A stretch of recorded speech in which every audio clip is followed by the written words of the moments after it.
Welcome back to Security Guy TV at BlackHat 2018. Chuck Harold, your host. ASIS TV, your provider. What's your name, young man?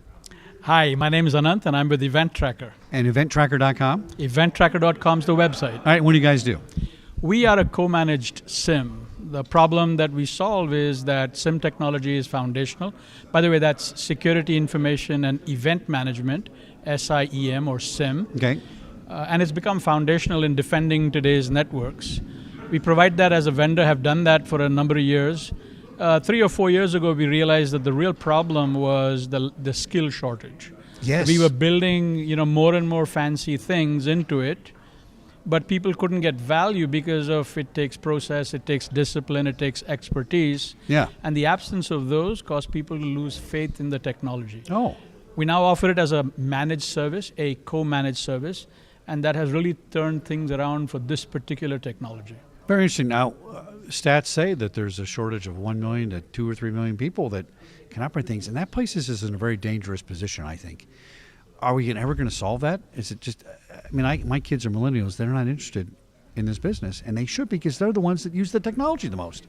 Also, it's a good career. It's extremely lucrative. Yes. It's very challenging. You have a number of options if you do it. So there are all sorts of reasons to do it. However, the skill shortage is global, it's pervasive, and the demand is outstripping supply to such an extent that really I don't see it being solved that quickly. Therefore, as an industry, we probably have to look for other kinds of innovation. We have to think about how we can automate, therefore reduce the dependence on humans. We have to think about co-sourcing, that people that do this for a living.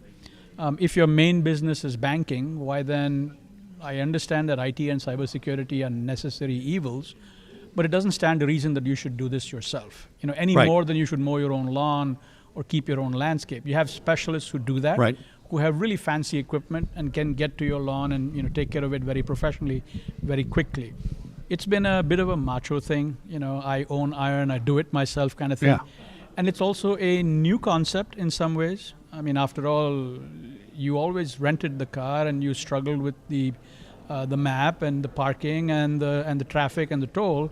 Well, Uber was invented to give you outcome and not have to have you bother with all of these things. That's a good point. That's a very good point. And it's only been a few years. Right. And the rise of Uber has spelled pretty much death for the rental industry. So some people aren't aware that options like this exist because they're so new on the scene. Right. But it is certainly a direction the industry is moving, and we think one that will be significant. You'll get specialists in this area who do that for a living across a multitude of companies instead of having to home grow everything yourself. Yeah, I'm back in the day when I worked at the studios, we had internal IT departments, and these guys knew all about that stuff because it wasn't complicated, really, right? Oh, this guy got Windows 7, and we can configure that. But now it's just different. We can't do that internally. Now, this is SIM as a service, let's say, right? A lot of automation involved in it? Increasingly so. Okay. Turns out that it's the sort of last mile problem. You can get to about 90% of it through automation, through rules, through known knowns. But it's that last 1 mile that really, frankly, dominates your experience that is very difficult to automate, now and for the foreseeable future. There's the arms race that's going on between the good guys and the bad guys, right. The blue team and the red team.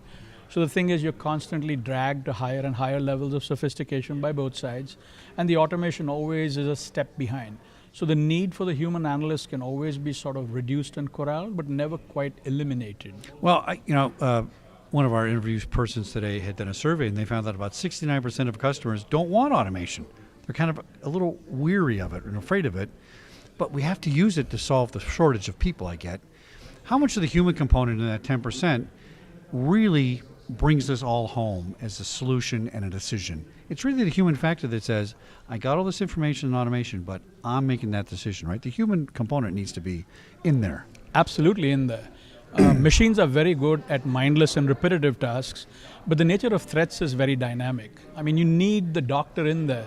Yeah. Otherwise, Watson would have solved all of these problems by itself, and clearly it hasn't. Right. It isn't a shortage of computing power. It isn't a shortage of of intent. It isn't a shortage of money even, but it's a very hard problem to solve. And so the human element is critical. Yes, some of the low-hanging fruit can be taken care, or the work of the human can be reduced by the automation doing some of the grunt work. Right. But eliminating the human, too tough, not in this timeline.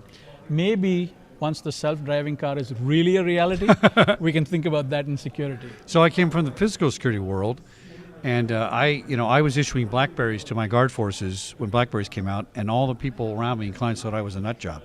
BlackBerry? What are you giving a guard a BlackBerry for? Well, because I can automate the logs, and I can send emails in real time, and we can solve your problems. They thought I was crazy, right? Now it's kind of a standard. But all those poor guards were never trained. And now we don't need the physical security guards like we used to. And there's about 1 million of them in the United States. Somebody ought to pick up the phone and say, hey, boys, come on over here, and let's train you to use the cyber stuff because they're capable.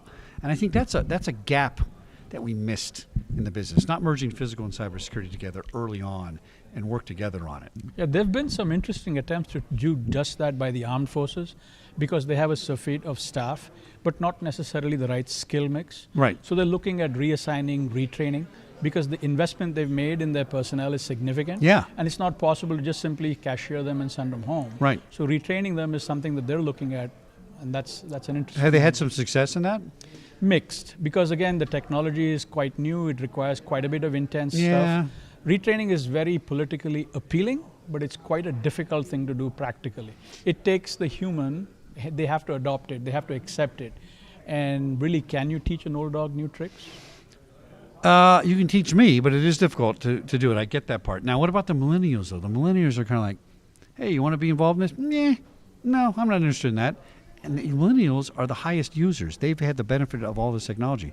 People 10 years older than me invented the internet, right? And then 10 years younger than me are big users. And I had this weird little gap where my age group grew up with it, but we kind of missed the, wow, that's interesting, let's use it, And even my police friends now, they balance their checkbook with a pencil and a piece of paper. They don't use Quicken. They don't use computers. Minimum usage, right?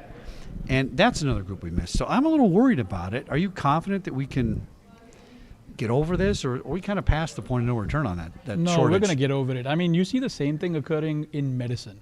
My wife's a doctor. Okay. And she wouldn't touch a computer with a barge pole. And that's frankly not the way the newer ones are Yeah, doing isn't it. that weird? Because they're very smart people. Very smart people, and they're getting over their technology phobia. Some of the folks that are coming up now, that's been the only way they've done things. Pen to paper is something that they haven't seen at all. Right. So, I mean, the weight of technology is irreversible, and it will sweep all of these folks away in their tide. So that will surely turn. There's no question on that. Fantastic. What's your name again?